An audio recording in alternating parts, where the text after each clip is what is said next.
As a business owner, how do you feel really comfortable that your business is doing well? How do you relax? How do you sleep so well at night, just knowing that it's all good, everything's going well, and everything will keep going well?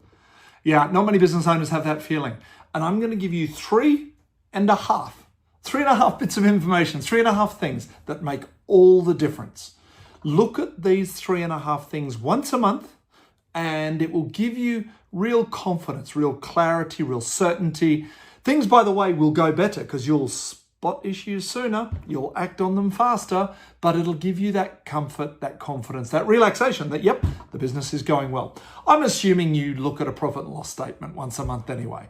That's, of course, historical though. It tells you what happened last month. It actually doesn't tell you everything. It doesn't tell you how the future's looking and doesn't tell you everything about the underlying business. So let me share with you 3.5.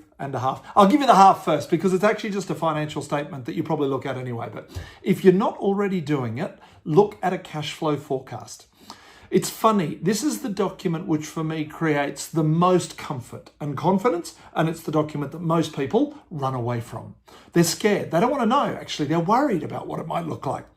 Well, in my experience, as long as, and I'm talking about Australia here, a cash flow forecast which lays out week by week what you think the cash flows, inflows and outflows, and therefore the cash position, are going to look like each week for the next 3 months. Must always be 3 months out because in Australia we have the BAS, quarterly, have PAYG, these sorts of things. These are the big chunky items that it's amazing. Everyone knows about them and somehow some people still get surprised by them. So as long as you're looking at that, you know 2.5 months in advance if there's going to be a tight point or if that cash surplus is going to be less than you expected. Well, 2.5 months out, you can do something about it. It's when it comes up in 2 weeks and your bookkeeper suddenly says, hey, we've got BAS in 2 weeks, and you think, oh no, that's madness. So be looking at your cash flow forecast once a month. It's a weekly forecast for the next 3 months, but you should be, dare I say, you should look at it each week. But at minimum, know at the end of the month, what is our cash low point within that next 3-month period? Great. Once you've got that, I'm going to talk about 3 other things you want to have clear indicators for, and you only need to look at them monthly. One is future sales. Not how did sales go last week? Are you just excited because you made 3 big sales or you had a big week last week? That doesn't tell you much about the future of the business. You need to know that it's going to continue to produce the right level of sales.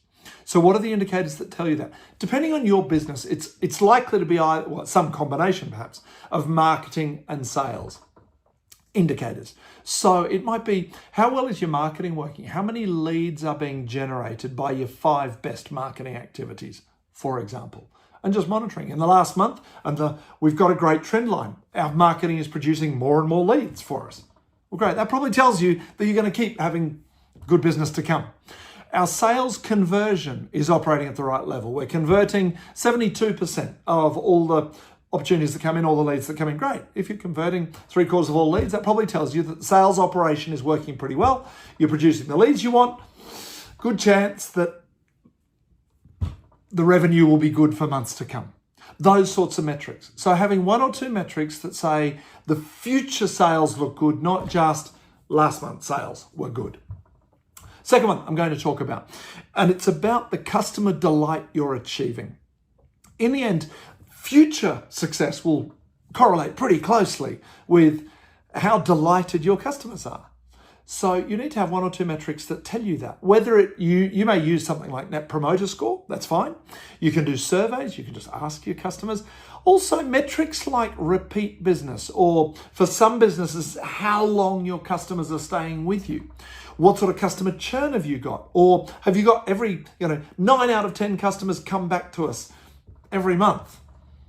If you've got metrics like that, it tells you we're doing a good job of delighting our customers, which really tells you we're probably going to have plenty of customers in the months ahead. So something about how well are you delighting your customers? The third is about the staff. This is an internal one. So we've got a measure about future sales. We've got a measure about repeat and ongoing business. And we need to have a measure about the internal operation. I like to see staff stability, for example. We're not churning staff, are we? We've got the team are in place. The team are productive. And the team are aligned. They've got plans, they're doing the right things. Their KPIs are being monitored. The systems are in place and operating. Some indicators like that. Again, different businesses, different exact indicators, but you want to have something that's telling you. Each month you're able to check in and say, yep, future sales are going to be good because our sales and marketing operation is strong. Our customers are thrilled with us, so we're probably going to keep them coming back, and we're probably going to get more referrals as well, by the way. And internally, the business is operating right. Our team is stable, they've got processes in place, and something systematically is monitoring to keep those processes operating. If those three things are true, not only did you see the P&L and have a great result last month, but you're pretty confident that the months ahead are going to be good. And at that point, you can relax, sleep well, and be happy. The business is operating well and will keep operating well. Enjoy it. All the best.